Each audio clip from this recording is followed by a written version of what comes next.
시간이 되었습니다. 다 같이 사도신경으로 신앙 고백하시며 2024년 8월 21일 수요일 새벽 기도에 함께 시작하겠습니다. 나는 전능하신 아버지 하나님 천지의 창조주를 믿습니다.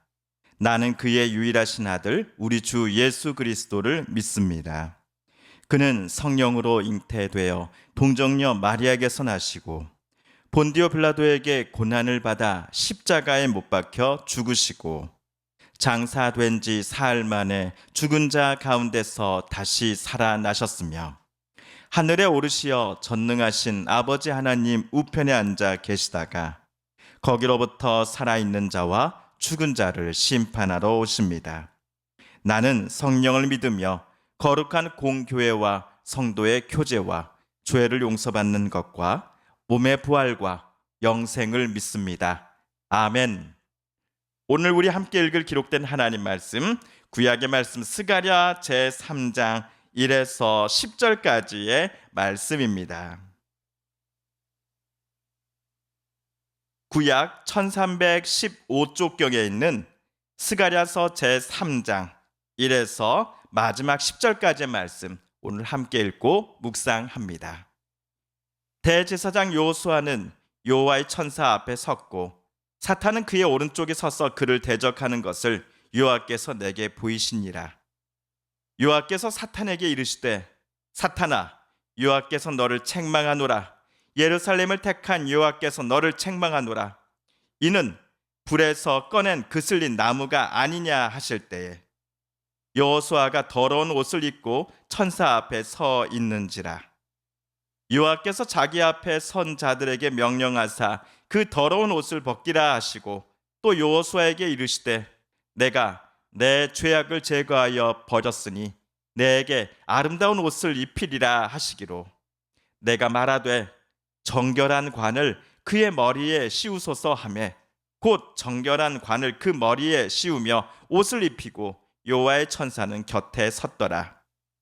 여호와의 천사가 여호수아에게 증언하여 이르되 만군의 여호와의 말씀에 내가 만일 내 도를 행하며 내 규례를 지키면 내가 내 집을 다스릴 것이요 내 뜰을 지킬 것이며 내가 또 너로 여기 섰는 자들 가운데 왕래하게 하리라. 대제사장 여호수아야, 너와 내 앞에 앉은 내 동료들은 내 말을 들을 것이니라. 이들은 예표의 사람들이라. 내가 내 종 싹을 나게 하리라. 만군의 여호와가 말하노라. 내가 너 여호수아 앞에 세운 돌을 보라. 한 돌에 7 눈이 있느니라. 내가 거기에 새길 것을 새기며 이 땅의 죄악을 하루에 제거하리라. 만군의 여호와가 말하노라. 그날에 너희가 각각 포도나무와 무화과 나무 아래로 서로 초대하리라 하셨느니라. 아멘.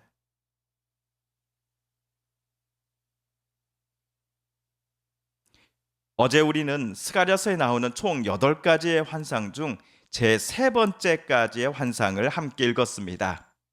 어제 제3번째 환상에서 스가랴는 줄을 가지고 예루살렘 성벽을 측량하려고 하는 어떤 젊은이를 보았습니다. 그런데 주의 천사가 나타나 그 일이 아무 쓸데가 없다라고 말하고 오너라 라고 스가랴에게 지시하는 게 아닙니까? 왜냐하면 예루살렘 성은 현재와는 달리 점차 사람들과 그들이 키우는 가축으로 인해 성을 둘러싸고 있었던 외곽이 점점 사방으로 확장될 것이기 때문이었습니다.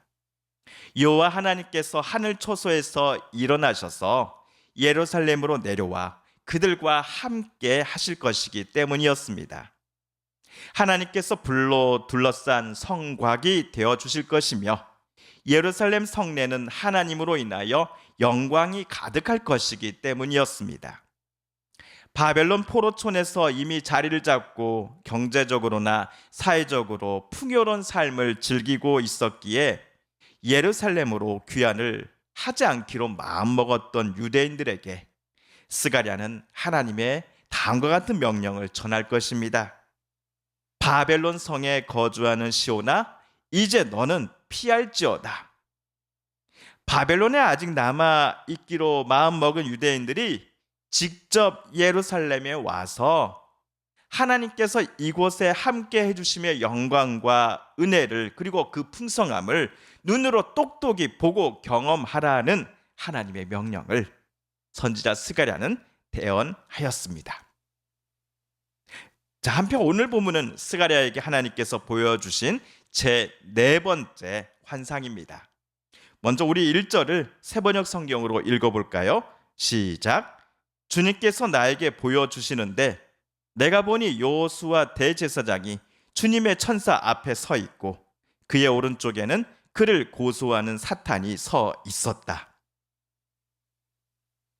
스가랴 선지자는 학계 선지자와 같은 시대에 활동하였습니다. 또한 정치 지도자인 수룹바벨, 그리고 종교 지도자인 대제사장 여호수아도 두 선지자와 동시대 인물입니다. 그런데 오늘 스가랴가 본 환상은 대제사장 여호수아를 사탄이 옆에서 고소하는 장면으로부터 시작합니다. 여호수아는 냄새가 나는 더러운 옷을 입은 채 천사와 사탄 사이에 서 있음을 스가랴는 보았습니다. 오늘 환상에 나온 사탄을 주석가들은 고발자, 대적자라고 이해를 합니다. 또한 여호수아 앞에 서 있는 주님의 천사를 여호와 하나님의 대리자 또는 여호와 하나님으로 간주하여 해석하는 주석가들도 있음을 말씀드립니다. 주님의 천사를 여호와 하나님으로 간주하는 그 근거는 아마도 2절과 4절 때문인 것 같습니다. 주님께서 사탄에게 말씀하셨다. 사탄아, 나 주가 너를 책망한다. 예루살렘을 사랑하여 선택한 나 주가 너를 책망한다. 이 사람은 불에서 꺼낸 타다 남은 나무 토막이다. 천사가 자기 앞에 서 있는 다른 천사들에게 그 사람이 입고 있는 냄새나는 더러운 옷을 벗기라고 이르고 나서 여호수아에게 말하였다. 보아라, 내가 너의 죄를 없애준다. 이제 너에게 거룩한 예식에 입는 옷을 입힌다. 스가랴 3장에서 주님의 천사와 하나님을 번갈아 사용하고 있다라는 점, 그리고 하나님만이 사람의 죄를 용서해 주실 수 있다라는 점을 고려해 볼 때 학자들의 견해처럼 오늘 스가랴가 본 제 네 번째 환상에서 주님의 천사를 하나님으로 이해하셔도 무방할 것 같습니다.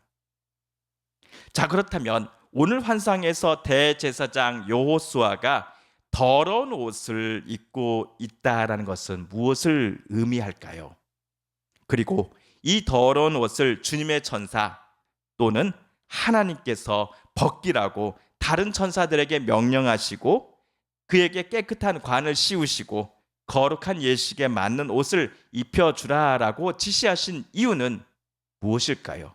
이 환상을 우리는 어떻게 해석하면 좋을까요? 주석서에 따르면 환상에서 대제사장 여호수아가 더러운 옷을 입고 있는 모습은 하나님의 진노를 불러일으켰고 결국 유배 형벌을 받은 온 유대인 백성들의 공경을 대변하는 것이다, 상징하는 것이다 라고 말합니다. 그러나 하나님께서 다시 예루살렘에 되돌아오셨고 이곳을 다시 거룩한 곳으로 지정하셨습니다. 이제 하나님은 여호수아가 입고 있었던 그 더러운 옷도 벗기어 깨끗한 옷을 입히실 것입니다. 더러운 옷을 벗기심은 바벨론 포로 생활을 거치면서 여호수아와 유대인 포로민들이 경험하였던 그 수치와 모멸감, 좌절과 괴로움을 하나님께서 모두 벗겨주신다라는 의미일 것입니다. 여호수아가 선한 일을 했기 때문에가 절대로 아니었습니다. 전적으로 하나님의 자비하심과 사랑하심을 유다 백성들에게 입혀주신 것입니다. 한편 여호수아가 깨끗한 옷을 입는다 함은 거룩한 하나님의 임재 앞에 여호수아와 유대인 포로들이 다시 나아갈 수 있다라는 사실을, 이들이 하나님과 다시 동행하며 앞으로는 살아가야 함을 가리키는 상징일 것입니다.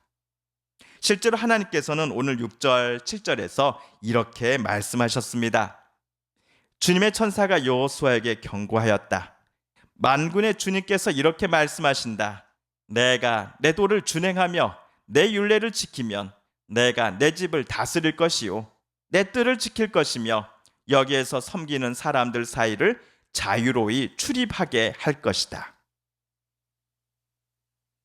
여호수아는 자신이 대제사장이라 하는 직함을 가졌다라는 사실을 자랑해서는 안 됩니다.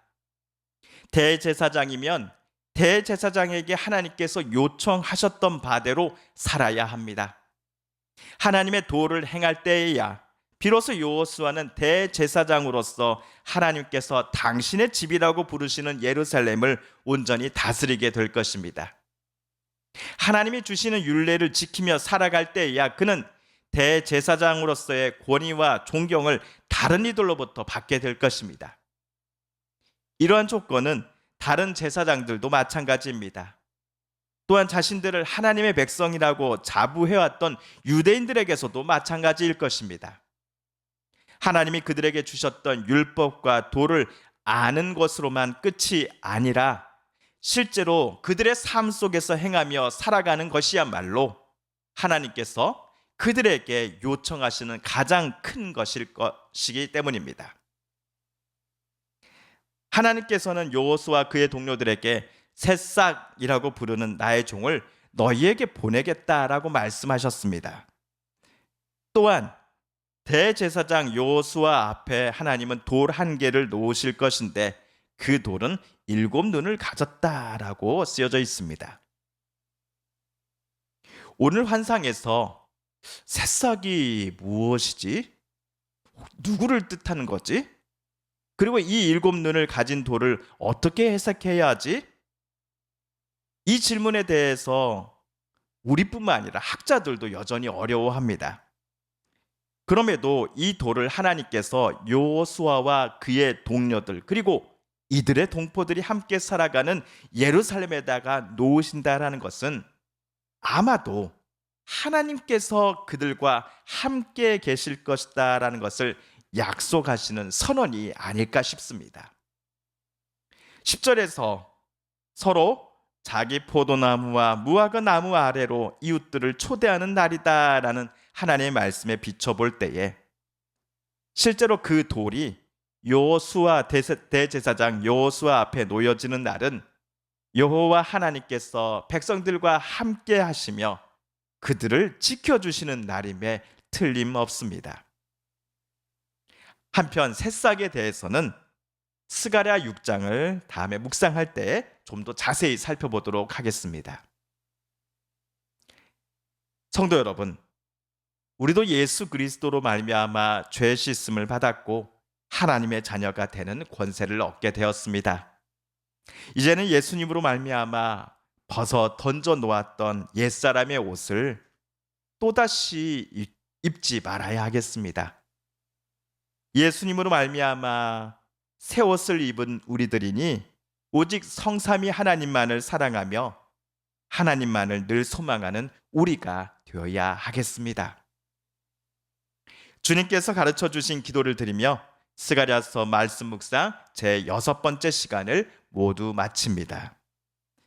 하늘에 계신 우리 아버지, 아버지의 이름을 거룩하게 하시며 아버지의 나라가 오게 하시며 아버지의 뜻이 하늘에서와 같이 땅에서도 이루어지게 하소서. 오늘 우리에게 일용할 양식을 주시고 우리가 우리에게 잘못한 사람을 용서하여 준 것 같이 우리 죄를 용서하여 주시고 우리를 시험에 빠지지 않게 하시고 악에서 구하소서. 나라와 권능과 영광이 영원히 아버지의 것입니다. 아멘. 사랑하는 성도 여러분, 성삼위 하나님께서 오늘 스가랴 말씀 묵상을 통해 저와 여러분에게 들려주신 하나님의 음성, 하나님의 뜻을 다시금 떠올려보며 우리 정말 그렇게 깨닫고 다짐한 바대로 살아가게 해달라고 하나님 앞에 기도하겠습니다. 우리 성도님들과 가족분들 중에 또한 우리의 이웃들 중에 하나님의 고쳐주심, 치료하여 주심을 놓고 간절함으로 기도하는 분들이 계십니다. 이 시간 우리도 같은 마음 같은 뜻으로 함께 기도하십시다. 태풍으로 인해 지금 많은 비가 내리고 있습니다. 오늘 온종일 예보에 따르면 온종일 비가 온다라고 되어 있는데요.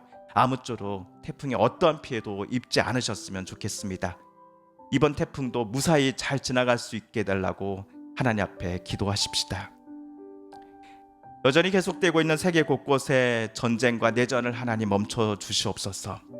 하나님의 진정한 평화가 강물처럼 흐르게 하여 주시옵소서.